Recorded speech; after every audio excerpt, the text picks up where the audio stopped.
Ccvs.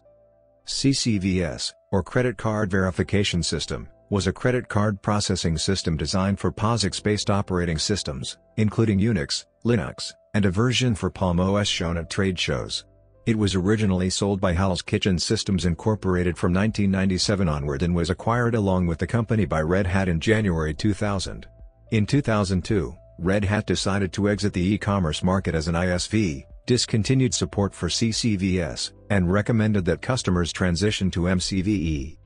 The Ccvs APIs supported use under PHP, Java, Perl, DCL, and C to allow merchants to communicate directly with the credit card clearinghouse instead of using internet-based intermediaries.